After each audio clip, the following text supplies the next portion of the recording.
Untuk menentukan produk pertama kali yang harus ada di toko, itu ya yang tahu kita sendiri, kita observasi ke lahan, kita tanya ke petani. Petani itu butuh apa, nanam apa. Nanti kita tahu, oh kita harus nyetok insek nih. Inseknya apa? Oh inseknya ulat. Kita harus siap ulat karena musimnya jagung. Terus musimnya panas nih, oh berarti trep tungau itu banyak. Terus untuk sekarang mau musimnya tanam, berarti harus nyiapin media dasaran sama pupuk-pupuk dasaran tuh.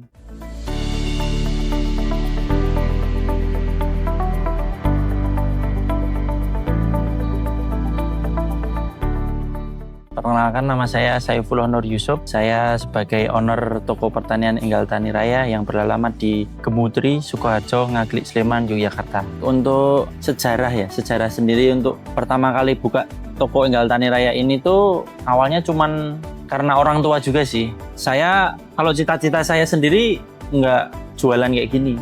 Terus karena orang tua merintis toko pertanian, setelah saya lulus sekolah, saya 1 tahun belajar dulu, lebih mendalami pertanian lah. Setelah itu saya baru buka pada tanggal 11 September 2023. Untuk latar belakang saya membuka ini karena dorongan dari orang tua, saudara, terus teman-teman kerabat. Itu karena disupport untuk membuka daripada kerja jauh-jauh ke luar kota, ke luar pulau. Jadinya saya untuk memutuskan membuka toko pertanian ini. Untuk background pendidikan saya, dulu saya SMP itu saya mondok, terus SMA saya juga mondok pesantren. Itu saya nggak pernah di rumah, jadi saya liburan. Saat liburan itu saya baru bantu orang tua. Saya jarang keluar-keluar, saya nggak boleh sih. Saya tipe orang tua saya yang nggak boleh pergi sebelum dewasa. Jadi saya kalau liburan sekolah, liburan dari pondok gitu, saya bantu orang tua di toko. Dari situ saya mulai tahu, oh saya itu ada basic di sini gitu. Menurut saya sekolah itu buat mengasah pola pikir. Untuk ilmu sendiri itu dari pertanian pas waktu kuliah lebih banyak di kayak pengelolaan pabrik, terus masih dasar-dasar lah. Belum ada untuk kayak gini, malah nggak ada. Untuk toko-toko seperti ini nggak ada. Banyaknya ke sawit, ke teh, cengkeh. Jadi tanaman tahunan, yang tanaman hortikultura yang ada di Sleman ini itu malah nggak ada sama sekali. Jadi saya harus belajar mandiri di rumah. Untuk saya belajar manajemen toko ini, saya itu belajar dari orang tua. Pertama, tidak lepas dari orang tua. Habis itu teman-teman orang tua yang buka toko juga. Kayak misal teman di lain daerah, saya kunjungan ke sana sama orang tua. Saya tanya-tanya gimana, minta diajarin. Jadi jangan malu lah mau untuk belajar. Saya tuh perjalanannya itu cukup gambling ya sebenarnya. Awal buka itu pasti ada ketakutan untuk nggak laku, terus gimana caranya, pengelolaannya itu juga masih ada ketakutan karena masih terlalu muda menurut saya untuk buka bisnis toko pertanian.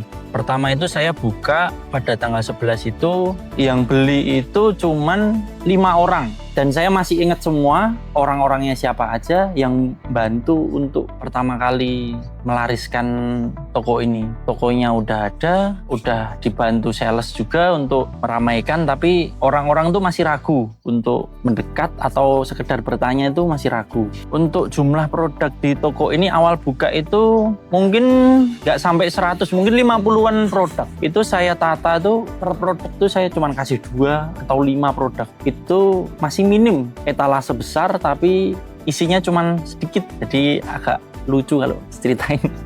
Jenis produk yang saya jual tuh, saya sebelumnya melihat petani di sini tuh butuhnya apa dulu. Nah di situ saya baru nyetok. Awal itu saya nyetok insek pada musim itu tuh musim panas. Jadi saya nyetoknya tuh insek yang khusus musim panas tuh cocoknya apa. Terus pupuk itu cuma sedikit. Terus kalsium benih itu cuma 1-2. Jadi menyesuaikan aja sih sama kondisi dan musim di sekitar. Untuk jenis produk yang di sini tuh sekitar ada hampir 3.000-an merek ya. Itu produknya dari produk terkenal sama enggak itu banyak banget. Terutama di produk mano tuh saya baru beberapa masuk ya, karena saya baru mulai kenal mano. Ternyata produknya bagus, saya mulai suka dan respon petani itu bagus, repeatnya bagus. Saya mulai mendekat untuk mano. Untuk ketersediaan barang-barang di sini insya Allah untuk di daerah sini paling lengkap. Tuh di sini tuh saya jual kalsium. Kalsium tuh dari kalsium karbonat, kalsium A sampai Z insya Allah ada. Terus ada benih itu dari tomat, cabai, semangka, melon, pare, gambas dan lain-lain. Terus pupuk cair saya ada beberapa merek lumayan banyak. Nanti bisa kesini langsung mau lihat-lihat. Terus untuk obat jamur itu juga lumayan banyak, ada belasan merek. Terus ada insektisida itu ada 3 etalase, nanti bisa dilihat ke sini kalau kunjungan.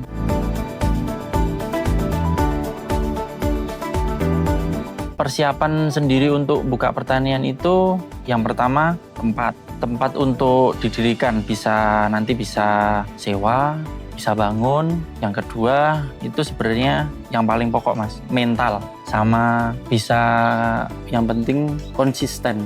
Kuncinya itu konsisten Mas. Jadi kalau nggak konsisten ya sama aja, udah buka besar nanti ujung-ujungnya berhenti di tengah jalan atau males, itu kan sayang banget ya, udah modal, keluarin waktu, tenaga. Yang ketiga modalnya itu sebenarnya nggak harus banyak sih Mas, mungkin belasan juta juga udah bisa. Untuk modal belasan juta saya rasa masih bisa.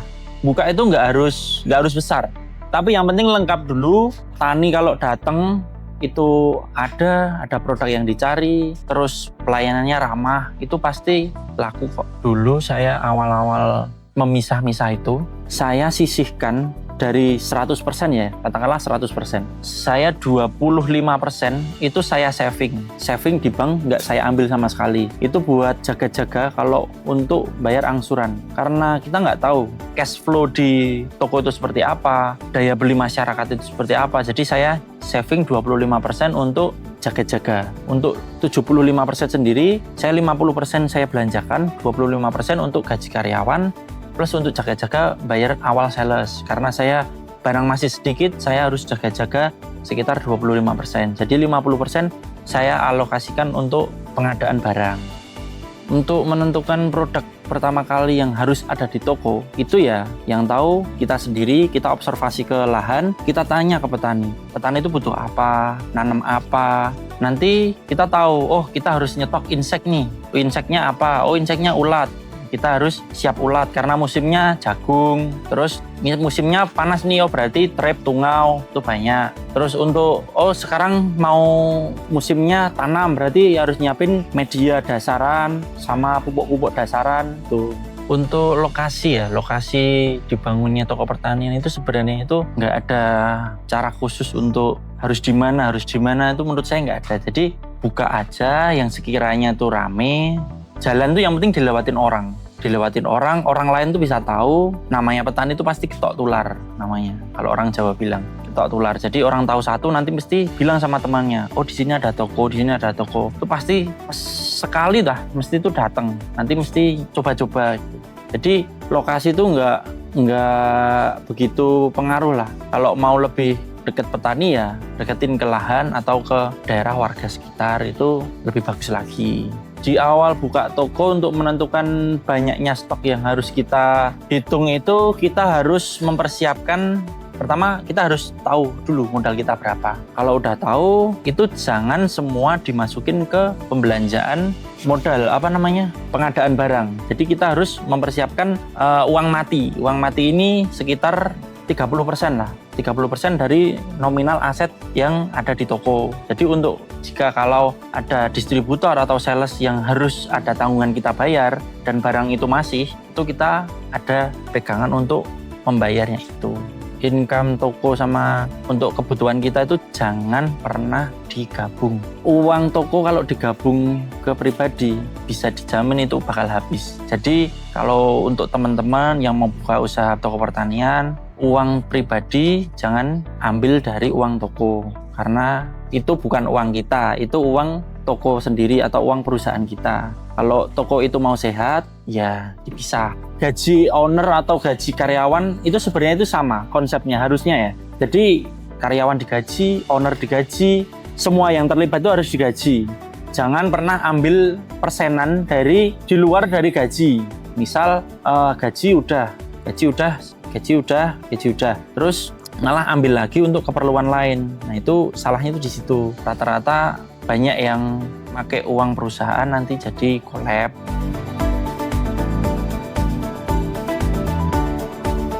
Untuk menemukan target pasar sendiri itu awalnya saya muter-muter di daerah. Saya kan di Sleman. Saya muter di seluruh Sleman. Dari daerah saya sampai Sleman habis, saya muter di luar daerah juga, di Magelang, di Boyolali, di Kulon Progo, di Temanggung. Saya tuh observasi untuk di sini tuh produk apa, terus tanaman apa yang dipakai, itu saya pelajari semua. Gimana cara petani itu menanam, cara perawatan, semua itu dipelajari. Nah dari situ saya bisa, oh toko ini harus dibawa kemana, itu nanti jatuhnya ke situ. Untuk alur cash flow masuk di uang toko ini, saya awalnya manual mas. Jadi saya nyatet pemasukan berapa, pengeluaran berapa, saya catat semua. Itu nanti saya ngitungnya tuh dulu belajar dari YouTube mas. Jadi cara pengelolaan uang, karena nggak ada yang ngajarin, saya harus ngelola uang gimana. Saya cari di YouTube, cari di TikTok, itu cara pengelolaan uang yang benar itu gimana, saya belajar dari situ. Untuk pengaturan keuangan toko sebenarnya nggak otodidak juga sih mas. Saya tuh adaptasi dari orang tua. Terus saya sharing-sharing sama teman-teman yang udah punya usaha duluan dari sekolah atau dari teman-temannya orang tua yang udah punya usaha lah. Tanya, Pak, caranya ngelola ini gimana gitu. Makanya saya kurang lebih tuh paham. Tapi dari semua itu tuh pasti mereka ngasih taunya cuma basic. Ya kamu harus nabung, ya kamu harus ini. Jadi secara detail tuh sebenarnya nggak ada sih yang ngasih tahu. Jadi kita sendiri yang harus, oh kita nyamannya untuk ngelola uangnya begini. Nanti aku maunya yang begini gitu. Jadi pasti tiap orang sendiri-sendiri. Toko itu pertama saya manual, habis itu saya pakai aplikasi yang namanya iPos. Itu saya dapat dari temennya orang tua. Teman orang tua itu pakai apa kok? Pakai komputer gitu. Saya belajar dari situ, akhirnya sekarang udah nyaman pakai itu. Tapi untuk pengelolaan uang pribadi saya manual.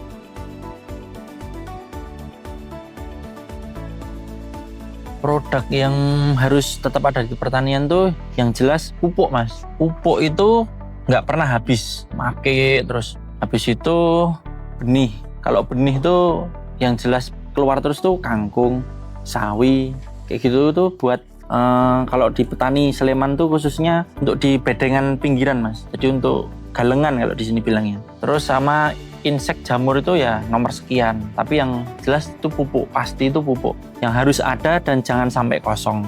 Untuk menghindari stok mati sendiri itu sebenarnya kita mensiasati mas. Gimana, kan sebelum kita ambil produk tuh kita udah tahu, oh produk ini tuh jalan nggak, petani tuh gimana respon di petani, bagus apa enggak. Kalau bagus kan berarti nggak sampai stok mati ya. Kalau stok mati kan berarti kita tuh udah tahu barang itu tuh kurang laku, tapi kita ambil terlalu banyak, kita bingung jualnya kemana. Tuh itu stok mati. Untuk biar nggak stok mati sendiri, harusnya kita harus stok opnam, namanya SO kalau di toko itu. Kalau rajin ya 1 bulan sekali. Kalau barangnya banyak itu bisa 2 bulan atau 3 bulan sekali kita SO. Kita pengecekan, oh barang ini udah 2 bulan nggak keluar, 1 bulan nggak keluar. Itu kita harus gimana caranya biar barang itu bisa keluar. Untuk mengelola produk simpan terbatas itu biasanya di benih. Benih itu agak riskannya karena dia biasanya cuma 1 tahun atau 6 bulan. Nah di situ kita harus nakar diri kita sendiri. Nakarnya itu dari, oh mampu nggak kalau kita ambil 1 dus itu isi sekitar 160, 200, itu kita, selama 3 bulan tuh harus habis. Jadi 2 bulan sebelum expired itu barang harus habis. Kalau enggak kita harus nakar, jangan sampai kelebihan. Kalau kelebihan kita harus tahu buangan harus dibuang kemana gitu. Untuk harga jual sendiri, yang terutama untuk apapun jenisnya ya, sebenarnya kita harus survei dulu mas, survei ke petani. Oh ini produk Mano, misal Mano Kalber itu petani biasanya kalsium itu harga berapa, kita lihat itu pengambilan berapa, jualnya berapa, itu kita sesuaikan dari teman-teman jualnya juga merek lain. Jadi kita jualnya itu juga jangan sampai kemahalan, kasihan petaninya. Kemurahan juga kita harus mikirin karyawan.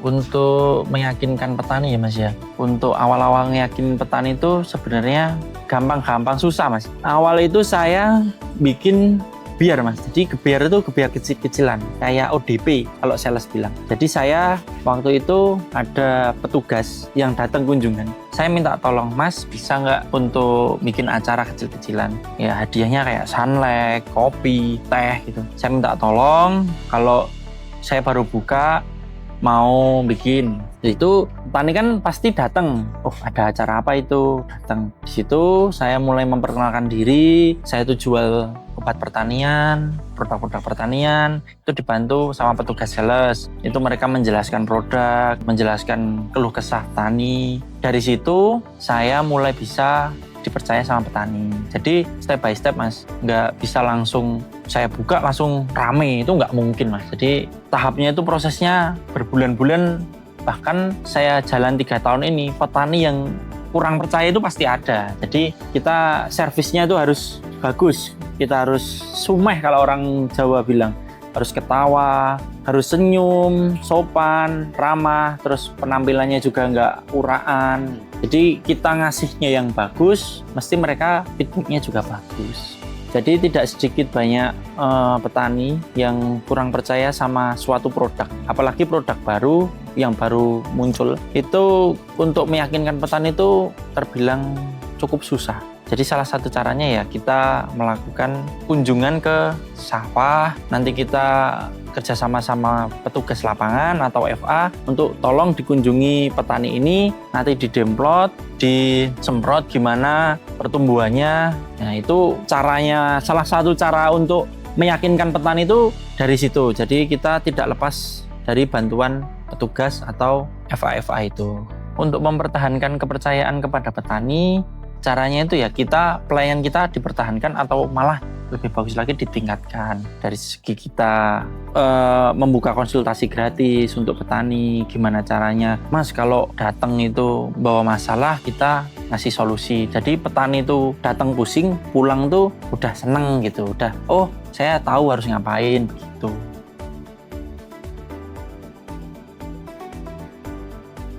Kita komunikasi ke petugas itu menurut saya sangat penting, dan ujung tombak kita jualan itu kan yang paling utama kan langsung ke door to door ke petani. Sedangkan kalau kita sebagai toko, kalau kita itu nggak ke sawah atau kunjungan sendiri, ya kita minta tolongnya sama petugas lapangan atau nanti petugas khusus sales itu kita minta tolong ke mereka yang bisa bantu kita untuk terus grow, untuk kita tumbuh ya mereka. Kita nggak bisa kalau kita tuh egois kita sendiri, kita maunya mandiri, kalau kita nggak terjun langsung kita juga pasti kesusahan. Untuk tantangan usaha toko pertanian ini mungkin lebih ke musim. Jadi musim pada saat musim tanam itu habis, semua udah tanam, itu kan pasti toko berpengaruh. Kayak misal bulan-bulan Juli, Agustus, itu kan musim-musimnya udah pada tanam, usia tanaman itu udah besar. Itu pasti daya beli itu pasti menurun. Jadi buat mensiasati itu kita harus tahu kita harus belanja itu harus berapa, terus kita stok-stoknya itu harus kita optimalkan, nggak boleh terlalu stoknya kebanyakan. Terus tantangan yang lain itu mungkin ke kepercayaan. Resiko yang sering terjadi di usaha ini tuh mungkin stok itu masih stok. Yang paling riskan tuh stok. Yang paling sering itu stok mati. Karena mungkin stoknya tuh nggak banyak ya mas. Tapi karena harganya itu mahal, jadinya kerasa. Misal satu produk ada yang harganya 400.000, 300.000. Itu tuh udah expired. Nah kita kan nggak bisa jual expired. Nah yang resiko paling besar tuh di situ. Kayak benih itu kayak melon, semangka, itu kan harganya mahal. Bisa dibilang hampir 500.000 satunya. Itu kalau expired pasti daya tubuhnya beda. Resiko paling besar tuh di situ sebenarnya. Hal-hal yang harus dihindari buat owner toko ya khususnya. Yang harus dihindari itu kita harus selektif dari distributor, barang apa aja yang masuk itu kita harus selektif. Nggak harus semua merek itu kita ambil. Kita nggak tahu barang itu tuh di kita tuh bisa keluar apa enggak. Itu nanti masuknya ke manajemen resiko. Jadi kita harus pintar-pintar ngelola. Oh ini tuh barang bisa diambil apa enggak. Untuk mensiasati itu ya kita harus cari tahu dulu petani itu butuhnya apa. Jadi kita nggak terlalu banyak ruginya. Kalau petani bilang pasti gini, bercandanya gini, toko enak, gini-gini enak. Padahal sebagai owner gimana ya, harus mikir gini harus gimana, kalau expired gimana tuh. Jadi kita harus hati-hati aja lah, jangan semua itu diambil, stoknya harus diminimal juga.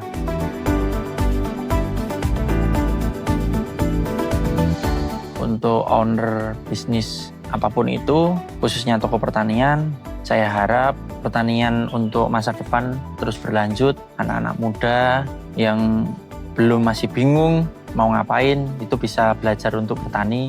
Petani itu menyenangkan, jangan takut kotor.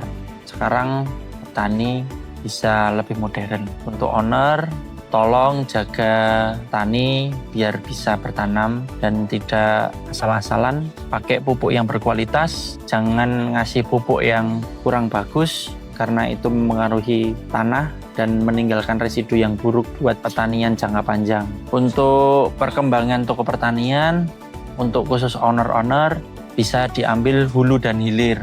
Contohnya bisa menyediakan benih yang berkualitas, jadi petani bisa menanam tanaman yang lebih bagus, terus di hilirnya bisa dibantu mendistribusikan agar nilai daya jual masyarakat itu bisa tinggi. Jadi petani itu bisa sejahtera. Jangan cuman owner-owner yang punya uang, tapi juga petani juga dibantu agar bisa lebih maju, lebih bisa berkecukupan, apalagi bisa menambah lahan yang lebih besar dan menjadi petani yang lebih modern.